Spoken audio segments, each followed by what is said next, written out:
By science. सो आज मैं आपके सामने ऑसिलेशंस का 6th वीडियो लेके आया हूँ।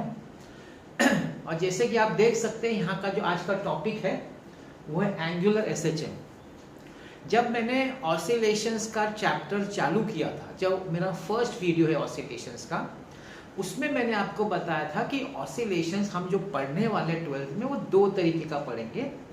एक होगा लीनियर एसएचएम और दूसरा होगा एंगुलर एसएचएम। हमारा लीनियर एसएचएम का पार्ट कंप्लीट हो चुका है हमारे लास्ट वीडियो में।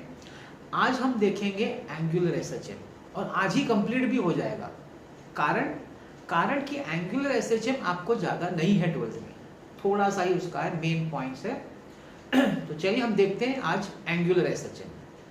अभी एंगुलर वर्ड से कुछ आपको दिमाग में आता होगा, समथिंग जो घूम रहा है, रोटेट हो रहा है। एंगुलर मतलब उसमें थीटा इंपॉर्टेंट रोल प्ले करेगा।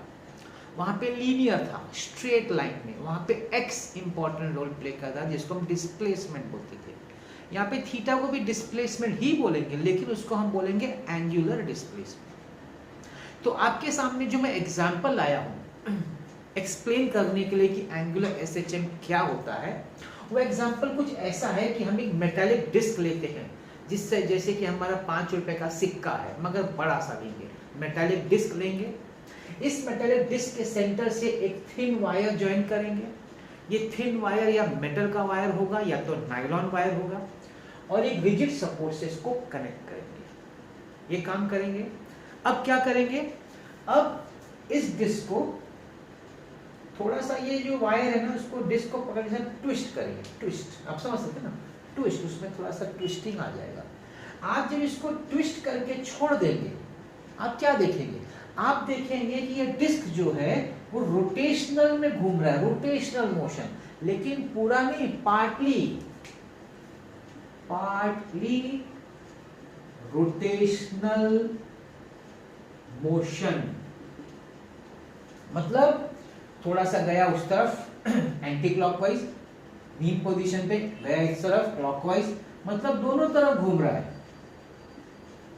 थोड़ा सा क्लॉकवाइज, एंटी क्लॉकवाइज घुमा, इधर आया, फिर क्लॉकवाइज, फिर एंटी क्लॉकवाइज, फिर क्लॉकवाइज, मतलब पूरा गोल नहीं घूम रहा है। तो देखिए ऐसे घूमेगा। This is how it is going to move. इसी को हम बोलते हैं एंगुलर एसएचएम, या फिर इसका एक दूसरा नाम भी है, इसको कोई लोग बोलते हैं टॉर्शनल एसएचएम या टॉर्शनल ऑसिलेशंस। अभी एसएचएम को मुझे आपको बताना है, अभी तक मैंने एसएचएम प्रूव नहीं किया, तो मेरे को अभी वर्ड यूज नहीं करना चाहिए, मैं अभी ऑसिलेशंस ही बोलूंगा।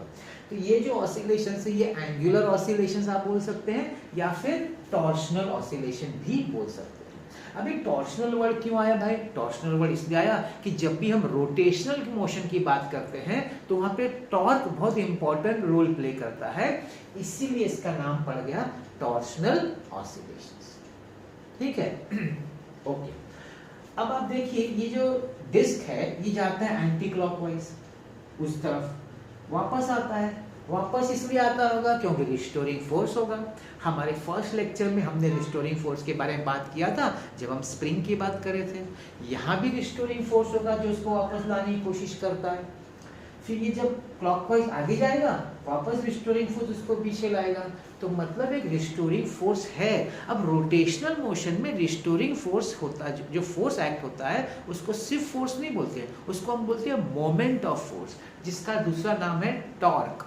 तो यहाँ पे हमारा जो रिस्टोरिंग फोर्स होगा इस एंगुलर ऑसिलेशंस में, जो हमारा रिस्टोरिंग फोर्स होगा, रिस्टोरिंग फोर्स, वो हमारा टॉर्क होगा, है कि नहीं? अब ये जो टॉर्क होगा आप देखेंगे, इट इज डायरेक्टली प्रोपोर्शनल, ये जो हमारा रिस्टोरिंग फोर्स है, it is directly proportional to minus theta. मतलब कि जब ये घूम रहा है तो ये ट्विस्टिंग के हिसाब से जो एंगल बनेगा, जो एंगुलर मोशन परफॉर्म करेगा टू एंड फ्रो, तो हमारा जो रिस्टोरिंग फोर्स टॉर्क है वो एंगुलर डिस्प्लेसमेंट को डायरेक्टली प्रोपोर्शनल होगा, और वो भी ऑपोजिट होगा। याद करिए फर्स्ट लेक्चर, वहां पे हमारा था F is directly proportional to minus x, ये लीनियर में था, और ये चीज हमारा एंगुलर में है। तो ये एक्सपेरिमेंट भी हम देख रहे हैं कि जितना ज्यादा उस पर ट्विस्ट करेंगे उतना ज्यादा रिस्टोरिंग टॉर्क एक्ट करेगा उसको मीन पोजीशन पे लाने के लिए। तो इस तरीके से हमको मिल गया कि torque is directly proportional to minus theta. इसका प्रोपोर्शनलिटी हटाएंगे तो लिखते हैं सी थीटा, सी। अब सी क्या है, तो C is constant of proportionality, constant of proportionality. ठीक है।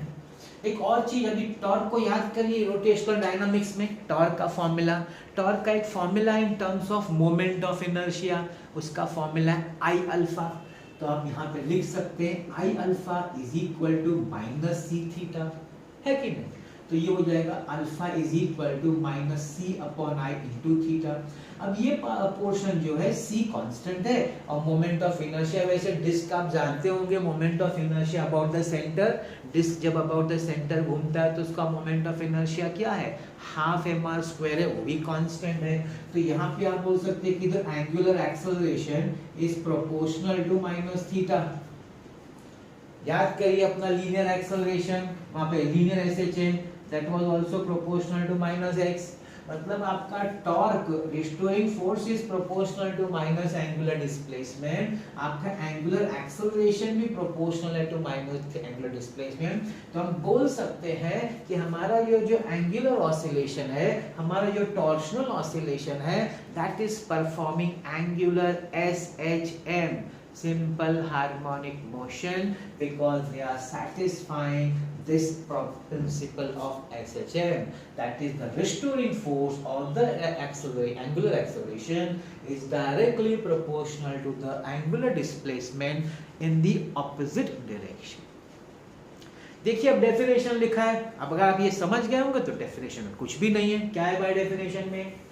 It is defined as the oscillatory motion of the body in which the torque or angular acceleration is directly proportional to the angular displacement and its direction is opposite, minus sign वही बताता है, opposite to that of angular displacement।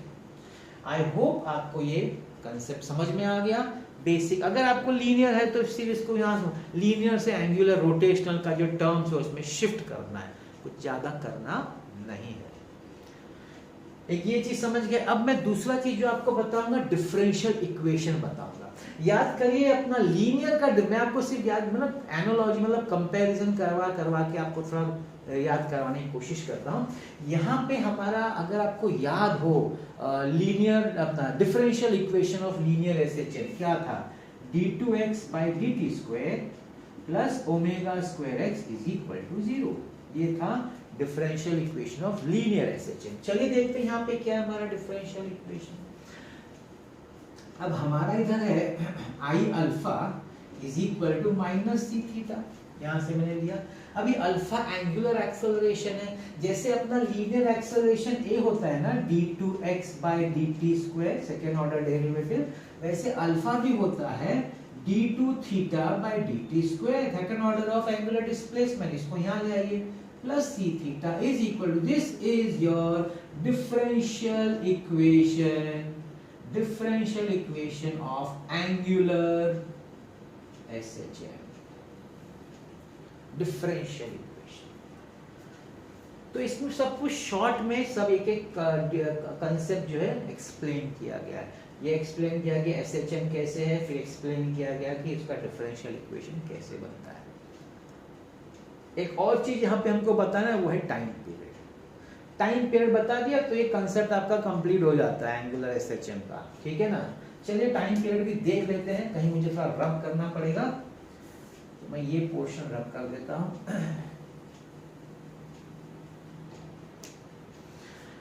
So time period, अब time period का formula तो बड़ा simple है, 2 pi by omega, याद करिए। और मैंने आपको लास्ट लेक्चर और उसके पहले लेक्चर में बताया कि इसको लिख सकते हैं एक्सेलरेशन पर यूनिट डिस्प्लेसमेंट। बड़ा इंपॉर्टेंट चीज है, याद रखने का इसको। मतलब 2 pi upon root of acceleration पर unit displacement alpha by theta. यहाँ पे एक्सेलरेशन एंगुलर एक्सेलरेशन है, डिस्प्लेसमेंट थीटा है, मतलब हमको चाहिए अल्फा बाय थीटा। ध्यान से देखिए अल्फा बाय थीटा यहाँ से क्या देगा, यहाँ से अल्फा बाय थीटा देगा c upon i। Negative sign नहीं लेने का, मैग्नीट्यूड के हिसाब से हम नहीं कंसीडर करते हैं, है ना। तो ये हो जाएगा 2 pi upon root of alpha by theta is c upon i, that is moment of inertia. उल्टा कर दिए 2 pi root i upon c। Simple, याद रखिएगा इसको, इस पे सम है टेक्स्ट बुक में, ये सेम फॉर्मूला पे सम भी है numerical, time period in terms of this 2 pi i by c। तो ये फॉर्मूला है time period of angular acceleration. बस इतना ही आपको दिया गया। इसका एक एप्लीकेशन है मैग्नेट का, इसी से रिलेटेड, लेकिन जो कंसेप्ट है एंगुलर एक्सेलरेशन का आपको सिर्फ इतना ही जानना है, इससे ज्यादा जानना नहीं है, ठीक है। तो ये आपका एंगुलर एक्सेलरेशन का प्रिंसिपल है, ये आपका डिफरेंशियल इक्वेशन है, और ये आपका टाइम पीरियड है ऑफ एंगुलर एक्सेलरेशन। ओके, अब मैं इसके एप्लीकेशन पे आ जाता हूं। तो ये पार्ट जरा रब कर देता हूं मैं।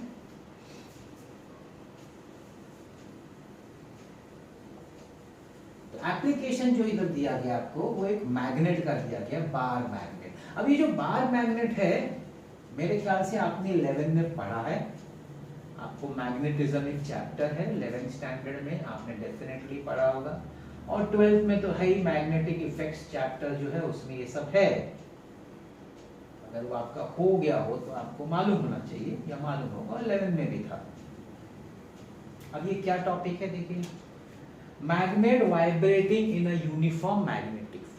अब ये जो ब्लू वर्टिकल ब्लू लाइंस है ना, ये हमारा यूनिफॉर्म मैग्नेटिक फील्ड है। देखिए मैग्नेटिक फील्ड थोड़ा याद दिला देता हूँ। मैग्नेटिक फील्ड, उसका जो स्ट्रेंथ होता है, जिसको मैग्नेटिक इंडक्शन बोलते हैं, उसका सिंबल B है, it is a vector quantity. इसका यूनिट होता है टेस्ला या वेबर पर मीटर स्क्वायर।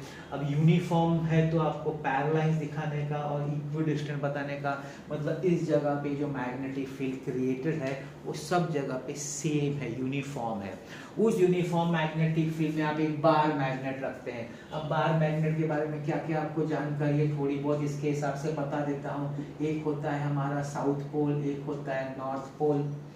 इसके बीच का जो डिस्टेंस उसको हम बोलते हैं 12।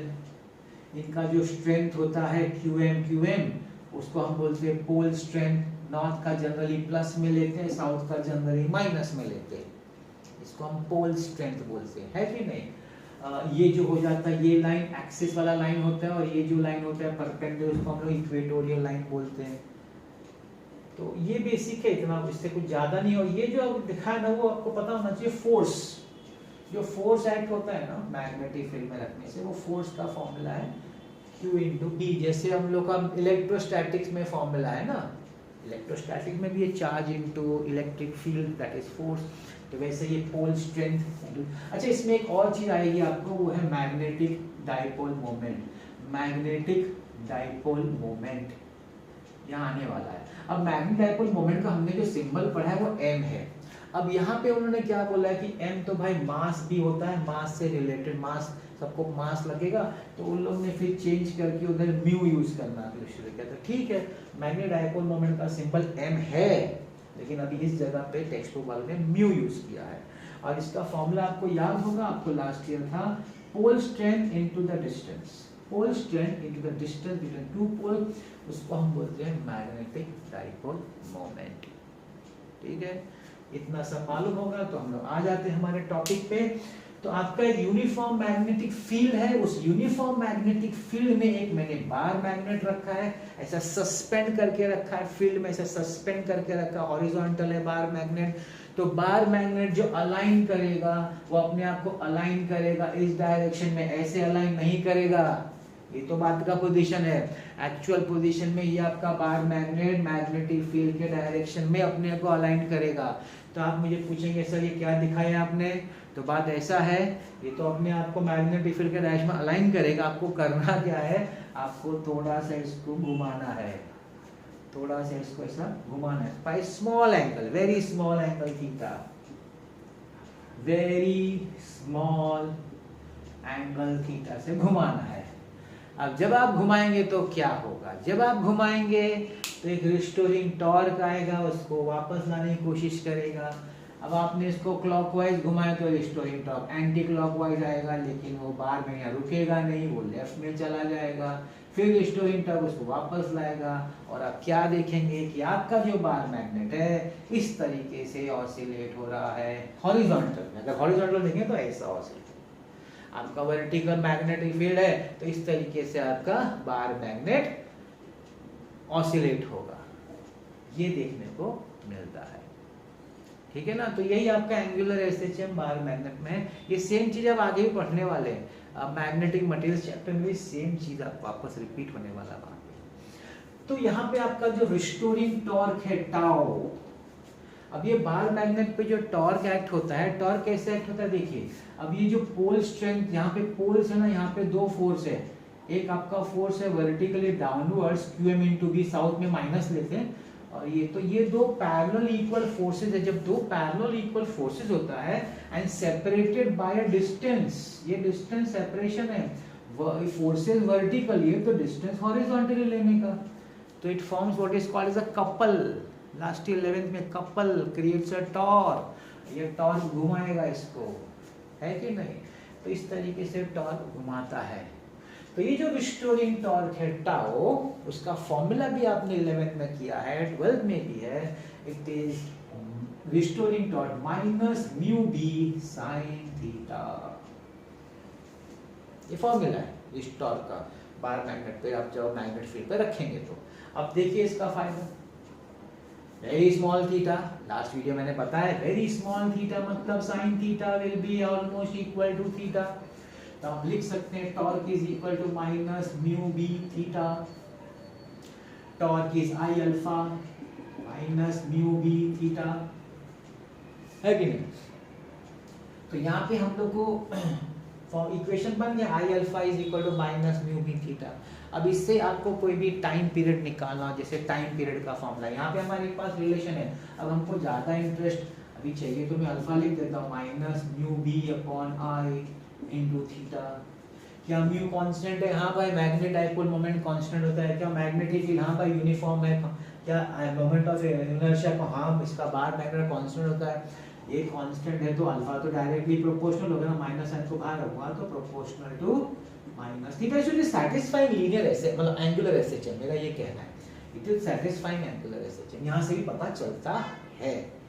अब आता है टाइम पीरियड पे, वही बेसिक सम उसी को होता है। Time period is equal to pi by omega, remember that 2 pi by root of acceleration पर unit displacement 2 pi upon root of alpha by theta, 2 pi upon root of what is alpha by theta. देखो ध्यान से, alpha by theta, minus sine को अभी तक मत देखो, मतलब उसको जान दो। म्यू बी अपॉन आई, ये हो जाएगा mu B upon I, I ऊपर चला जाएगा, 2 pi root I upon mu B.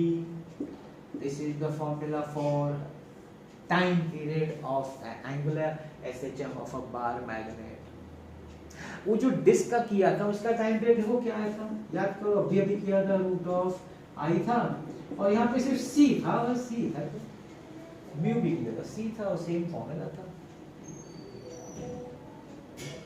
तो दिस इज ऑल मतलब इतना ही है सर, एंगुलर एसएचएम में आपको इतना ही जानकारी देना है, चाहिए आपको होना है, इससे ज़्यादा जानकारी नहीं की जरूरत है।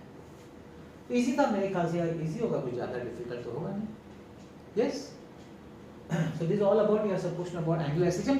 इसमें एक सम करेंगे और फिर एक और छोटा सा टॉपिक है वो भी खत्म करेंगे, जिससे आज हम चैप्टर ही खत्म करें। वो टॉपिक का नाम है डैम्प्ड ऑसिलेशंस। वो करने से पहले मैं चाहूंगा, सिंस मैंने आपके टॉपिक सिखा दिया गया है तो इस पे एक आध सम हम लोग कर लेते हैं। चलिए एक आध सम देख लेते हैं। तो यहाँ पे मैंने आपके सामने दो सम एक लिया हुआ है जो मुझे थोड़ा सा अच्छा लगा है। एक है सॉल्व एग्जाम्पल और एक है टेक्स्ट बुक के पीछे का अनसॉल्व। सॉल्व एग्जाम्पल पढ़ता हूँ मैं आपके सामने क्योंकि थोड़ा सा अलग है इसलिए मैंने लिया हुआ है। तो सॉल्व एग्जाम्पल में दिया हुआ है कुछ लाइक पोल्स और अनलाइक पोल्स के बारे में। तो देखिए क्या दिया है। Two magnets with the same dimensions and mass but of magnetic moments μ1। आपको एक दो दो मैग्नेट्स हैं, एक का मैग्नेटिक मोमेंट है 100 एम्पियर मीटर स्क्वायर, दूसरे का मैग्नेटिक मोमेंट है 50 ampere metre square. They are jointly suspended, दोनों को ज्वाइन करके सस्पेंड किया हुआ है, ठीक है। बोला है कि एक बार दोनों को लाइक पोल्स ज्वाइन किया, लाइक पोल्स ज्वाइंट। तो लाइक पोल्स को आप ज्वाइन कर रहे हैं, यू एल में लाइक लिख देता हूं, तो वो दोनों को ऐड करके आएगा μ1 प्लस μ2। मैं एल लिख देता हूं लाइक पोल्स का, तो ये हो जाएगा 150 एम्पियर मीटर। और अगर आप अनलाइक पोल्स को ज्वाइन करेंगे, अब ये चीज आपको पता नहीं, शायद ना मालूम हो, तो मालूम याद रखिएगा, अगर आप लाइक पोल्स को ज्वाइन करेंगे तो दोनों का मिला के ऐड करके होगा मैग्नेटिक मोमेंट, और अनलाइक पोल्स ज्वाइन करेंगे तो मैं लिखता हूं UL अनलाइक, वो माइनस करके आएगा, तो ये हो जाएगा आपका 50 एम्पियर मीटर, ठीक है। हाँ, तो क्या बोला है, when the like poles are joined the period of angular SHM is 5 seconds। like poles के लिए टाइम पीरियड 5 seconds है like poles। what is the period of unlike poles, UL unlike।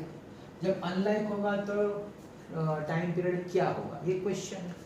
मतलब जब आपने लाइक पोल ज्वाइन किया और वो oscillate कर रहा है एंगुलर, तो टाइम पीरियड 5 सेकंड है। आपने घुमा के अनलाइक, मतलब नॉर्थ को साउथ से किया तो अनलाइक हुआ, नॉर्थ नॉर्थ या south south, that is like poles. तो इसका टाइम पीरियड का अपना फॉर्मूला है 2 pi root I by mu B. अभी 2 पाई I b ये तो सब कांस्टेंट है, तो आप बोल सकते हैं T is proportional to 1 upon root mu, मतलब इनवर्सली प्रोपोर्शनल। अब मुझे चाहिए TUL, ध्यान दीजिएगा, so TUL unlike upon T like should be equal to root of, अभी इनवर्स है तो unlike का म्यू नीचे आएगा और like का म्यू ऊपर आएगा, क्योंकि इनवर्स प्रोपोर्शन है कि। so this is equal to root of like poles का 150 है और unlike poles का 50 है, तो ये कट होके आपको क्या आ जाएगा, 3 आ जाएगा। So T unlike upon like, अब लाइक का मुझे टाइम पीरियड भी दिया हुआ है 5 is equal to root 3। So T unlike is equal to 5 root 3। Root 3 का वैल्यू आपको पता होगा, वो आप सब्स्टिट्यूट कर सकते हैं और आपको आंसर पता है तो क्या मिलेगा, 8.665 सेकेंड्स। ये मैंने सम क्यों लिया, इस वजह से लाइक पोल्स को ज्वाइन किया, अनलाइक पोल्स को ज्वाइन किया, तो उसका नेट इफेक्टिव मैग्नेटिक मोमेंट क्या होगा ये शायद आपको नहीं मालूम हो, इसीलिए मैंने ये सम लिया। नहीं तो इस सम में कुछ नहीं, आपको प्रोपोर्शनलिटी यूज करना है। ऊपर अनलाइक लिखा तो उसका म्यू नीचे आएगा क्योंकि इनवर्स है, नीचे लाइक लिखा टाइम पीरियड तो उसका मैग्नेटिक मोमेंट ऊपर आएगा। फिर सब्स्टिट्यूट कर देने का तो आपको टाइम पीरियड अनलाइक का मिल जाता है। ये तो एक सम हुआ, ठीक है। अब चलिए दूसरा सम देखते हैं। दूसरे सम में क्या बोला है, एक 20 सेंटीमीटर वाइड सर्कुलर डिस्क है। आज जो एग्जांपल से एक्सप्लेन किया था, अभी 20 सेंटीमीटर वाइड है, मतलब उसका डायमीटर दिया है 20 सेंटीमीटर, तो भाई इसका रेडियस हो जाएगा 10 सेंटीमीटर विच इज 0.1 मीटर। अच्छा, इसका मास भी दिया है, मास दिया हुआ है 200 ग्राम, तो 0.2 kg। It is twisted to theta दिया 60 डिग्री, अभी रेडियंस में होना चाहिए तो ये हो जाएगा π/3 radian. It performs angular oscillation of time period 1 second. Calculate the maximum restoring torque. अभी डिस्क है, डिस्क मैग्नेट नहीं है, डिस्क है। डिस्क का याद करें टॉर्क का फॉर्मूला सी थीटा मैक्स है, तो मैं भी यहाँ चलो मैक्स लिख देता हूँ। आप बोलेंगे सर माइनस लिखने का, चलो लिखो तो ठीक है, नहीं लिखेंगे तो भी चलेगा, हम लोग मैग्नीट्यूड निकाल लें तो आप नहीं भी एक बार लिखेंगे, वो तो क्या वो एंगुलर एसएचएम बताने के लिए माइनस लिखते हैं, आप नहीं लिखेंगे तो भी चलेगा। क्या मुझे थीटा मालूम है सर? थीटा तो मालूम मुझे, मगर मुझे सी नहीं मालूम sir. We do not know the value of C, how will I get the value of C? अब वैल्यू ऑफ सी लाने के लिए हमको टाइम पीरियड का फॉर्मूला यूज करना पड़ेगा। याद करिए टाइम पीरियड, इसको थोड़ी देर के लिए रहने दीजिए ऐसे। Time period T 2 pi root, याद करिए मैंने आपको लिखवा के बोला था याद रखना सम में यूज होने वाला है, ये मैंने बोला था याद रखना, ये फॉर्मूला है आई बाई सी। स्क्वायर कर दो, नहीं तो पहले टाइम पीरियड 1 सेकेंड है, टाइम पीरियड 1 एक minute, time period 1 I just check, हाँ टाइम पीरियड शायद 1 ही है। तो अगर टाइम पीरियड 1 है तो फिर मैं स्क्वायर कर दूंगा, चलो स्क्वायर करता हूं, टी स्क्वायर क्योंकि सी चाहिए ना मुझे, 4 पाई स्क्वायर आई बाई सी, सी को यहाँ ले आओ, C is equal to 4 pi square I upon T square. अब ये जो सी मिला हम लोग यहाँ सब्स्टिट्यूट कर सकते हैं, substituting in 1, substituting in 1, so tau max is equal to c का जगह हम लिखेंगे 4 pi square i upon t square into theta max.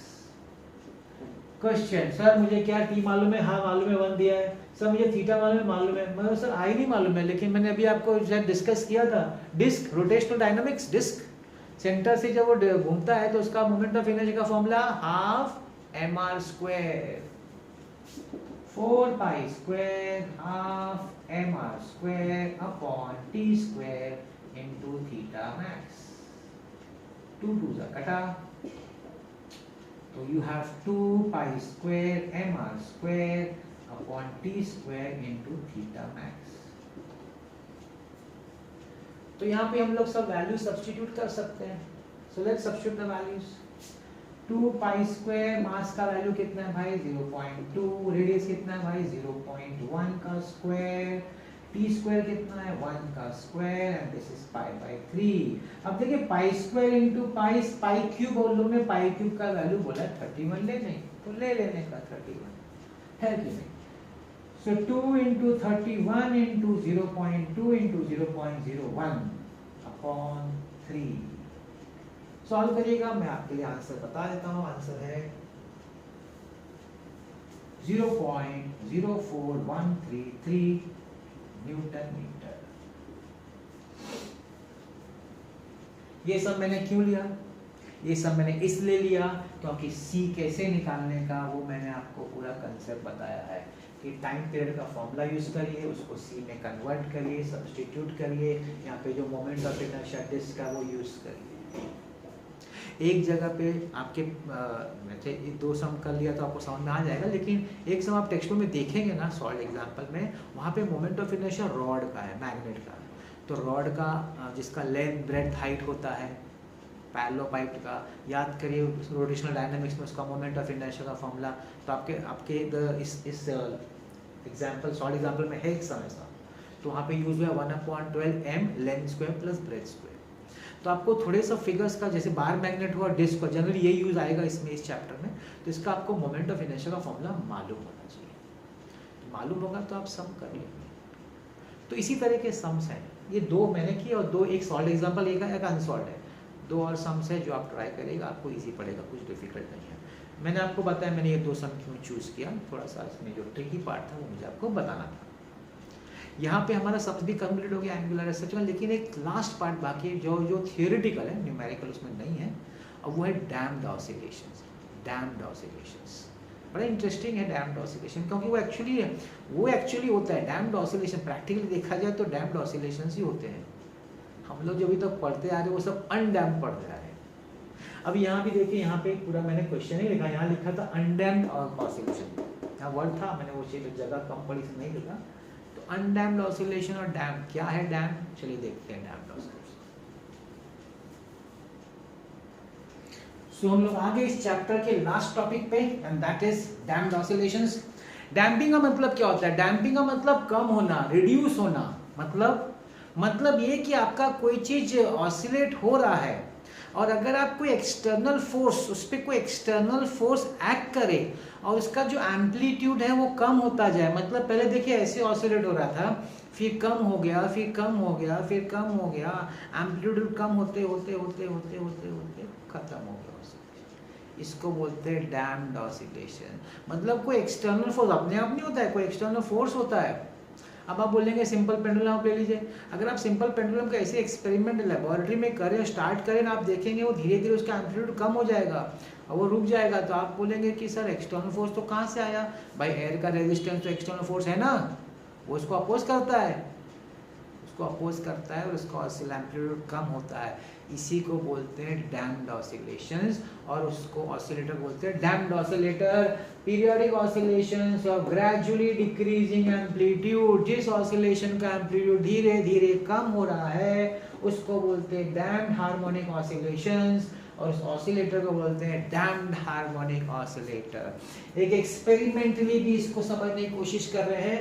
यहाँ पे हमारा रिजिड सपोर्ट है, स्प्रिंग है, ब्लॉक ऑफ मास है, यहाँ पे हमारा एक ब्लॉक मास है इधर, इसको वेन बोलते हैं, लिक्विड में इसको इमर्स किया है। जस्ट इमेजिन इसको ऐसा खींचा और छोड़ दिया, क्या होगा? जैसे आपने खींचा और छोड़ दिया तो ये ऑसिलेट करेगा। लेकिन जब ये ऑसिलेट कर रहा है तो ये लिक्विड क्या करेगा? लिक्विड इस ऑसिलेशन को अपोज करेगा। यहाँ पे लिक्विड का जो विस्कोसिटी है, जैसे एयर का फ्रिक्शन होता है, फ्रिक्शन लिक्विड का भी विस्कोसिटी होता है, वो क्या करेगा? इस ऑसिलेशन के एम्पलीट्यूड को धीरे धीरे कम करेगा और थोड़ी देर के बाद ये जो ऑसिलेशन है वो रुक जाएगा। So it is acting like a damped oscillator. अब इसमें कौन कौन से फोर्सेस एक्ट हो रहे हैं? एक तो आपका फोर्स, रिस्टोरिंग फोर्स स्प्रिंग का एक्ट हो रहा है, Fr, जो हम लोग ऑलरेडी पहले पढ़ चुके हैं, -kx। इस लिक्विड की वजह से एक फोर्स एक्ट हो रहा है, damped force, -bv। Now what is this? b is damping constant, damping constant. और v तो भाई वेलोसिटी। क्या मतलब? इसका ये मतलब है कि ये जो लिक्विड क्या करता है, इसके जो वेन का, जो वेन है ना, वेन वेलोसिटी, उसको रिड्यूस करता है। वो फोर्स है जिसको बोलते हैं डैम्पिंग फोर्स। अब यहाँ पे ग्रेविटेशनल फोर्स को हमने निग्लेक्ट कर दिया है, तो जो टोटल फोर्स एक्ट हो रहा है, F is equal to Fr plus Fd। तो Fr is your -kx and Fd is your -bv। Minus तो इसलिए क्योंकि अपोज करता है। अब ये जो फोर्स है, total force is mass into acceleration, इसको लेफ्ट में ले आओ, plus bv plus kx is equal to 0। m into what is this? ये है d2x by dt square. What is this? This is dx by dt plus kx is equal to 0. क्या मिला भाई? हमको मिल गया differential equation. This is the differential equation of a damped harmonic oscillator. Differential equation of a damped harmonic oscillator. इसको आप solve करेंगे, जो आपको अभी नहीं है करने को, सीधा उन्होंने वैल्यू दिया है, इसका सॉल्व करके जो डिस्प्लेसमेंट का आंसर आएगा ना, जैसे डिस्प्लेसमेंट का वो आता है x is equal to a e raise to -bt by 2m sine of omega dash t plus phi, where omega dash. ना इधर देखो, हाँ एक चीज, वे एम्पलीट्यूड की बात करें ना, एम्पलीट्यूड जो है a e raise to -bt by 2m है। ओमेगा डैश जो है that is root of k by m minus b by 2m the whole square. अब मैं आपको थोड़ा इसके बारे में बताता हूँ, ध्यान से देखिए ये वाला पार्ट। जनरली आपका जो इक्वेशन होता है ना, जो लीनियर का हमने जो पढ़ा है, कैसा पढ़ा है? a sin omega t plus phi. अभी a की जगह इधर कुछ एक्स्ट्रा साथ में और एक आगे एक्सपोनेंशियल टर्म आ गया, एक्सपोनेंशियल, और वो भी एक्सपोनेंशियल का जो पावर है वो नेगेटिव है। मतलब कि अगर हम इसको ग्राफिकली देखेंगे तो ये हमको एक एक्सपोनेंशियल कर्व देगा जो कि रिड्यूसिंग होगा, बिकॉज इसका पावर माइनस है। एक्सपोनेंशियल कर्व्स आपने बहुत जगह देखा होगा, ग्रेविटेशन चैप्टर में और लास्ट ईयर फंक्शंस मैथ्स में भी वहाँ सिखाया गया एक्सपोनेंशियल कर्व्स, जो उन्होंने मैथ्स लिया था।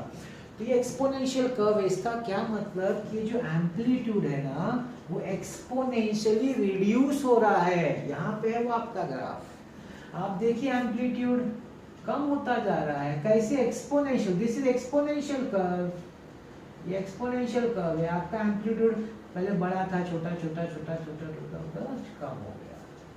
वो ये चीज बता रहा है यहाँ पे, वो चीज है कि नहीं। आगे ओमेगा डैश का फॉर्मूला कैसे आपको नहीं, आपको सिर्फ याद रखना, ये ओमेगा डैश एंगुलर फ्रीक्वेंसी का फॉर्मूला है। हम टाइम पीरियड की बात करेंगे। Time period is 2 pi by omega, 2 pi upon root of k by m minus b by 2m the whole square. अब डैम्प्ड ऑसिलेशन में मैंने आपको बोला एम्पलीट्यूड क्या होता है, एम्पलीट्यूड सर घटता है। अब आप मुझे बताइए टाइम पीरियड क्या होगा, बढ़ेगा कि घटेगा? Time period. अब आपका डिनोमिनेटर घट रहा है, अगर आपका डिनोमिनेटर घट रहा है तो आपका न्यूमरेटर तो बढ़ेगा ना, मतलब ये तो बढ़ेगा। देखिए बिना डैम के सिर्फ इतना है, k by m है, लेकिन डैम में ये एक्स्ट्रा आ गया, सब्ट्रैक्ट करेंगे तो नीचे का वैल्यू घटेगा।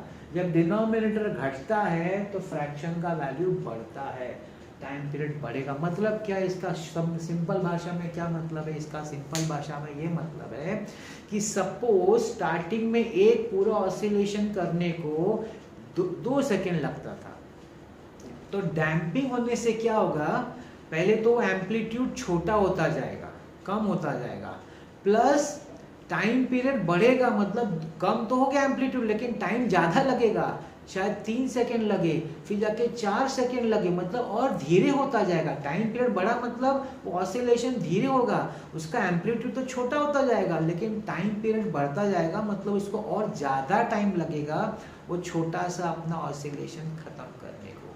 इसका ये मतलब ये एक क्वेश्चन बन जाता है 1 मार्क का, या एमसीक्यू के हिसाब से क्वेश्चन बन जाता है कंसेप्चुअल वाइज, जो आपको याद रखना है फॉर डैम्प्ड ऑसिलेशन। इसमें एक और टॉपिक है, वो मैं लिखता हूं यहाँ पे। टॉपिक कहाँ रख करूं, यहाँ रख कर देता।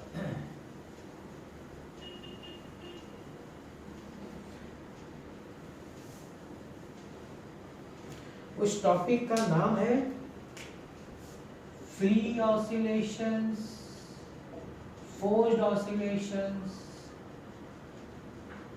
And resonance. ये आपको नेक्स्ट चैप्टर में भी है, आपका जो सुपरपोजिशन ऑफ वेव्स है वहां भी है। अब ये क्या है, सिंपल है, लास्ट बस 1 पेज का टॉपिक बचा।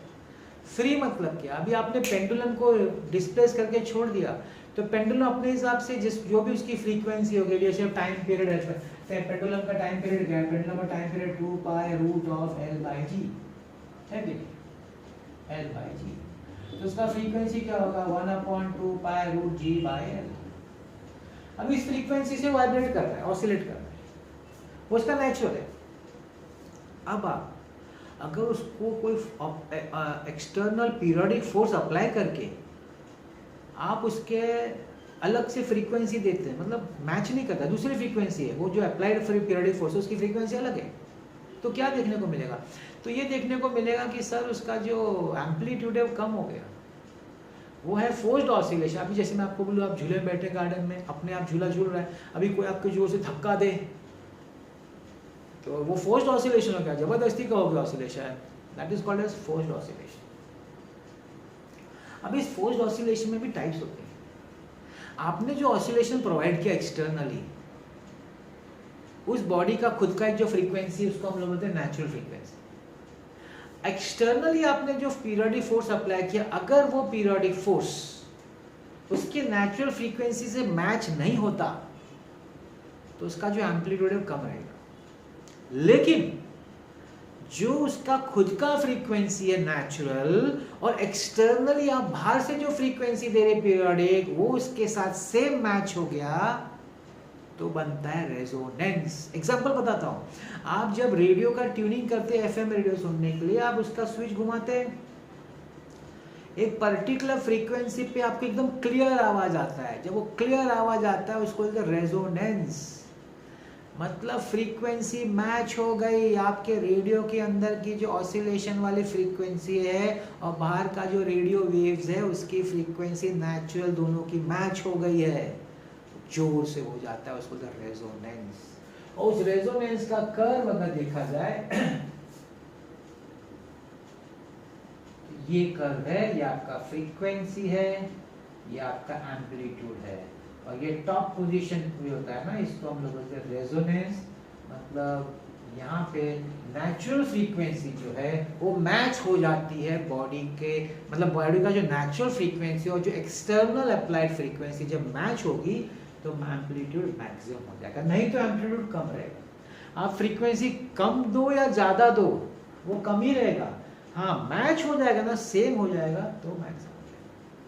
बहुत बार ऐसा होता है कि कभी कभी हम लोग देखते हैं बहुत जोरदार आवाज़ होती है तो कांच वाँच फूट जाता है विंडोज़ का।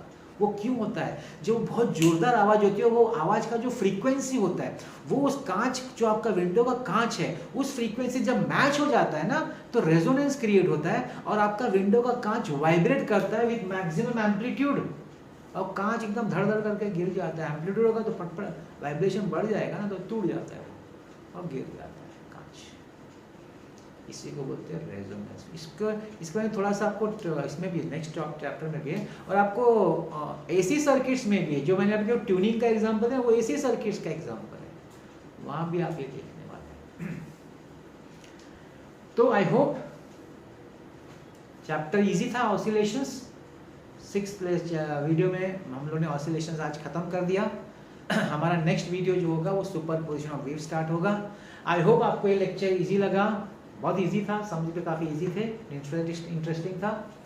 तो don't forget to like, share and subscribe, and thank you so much for watching this video.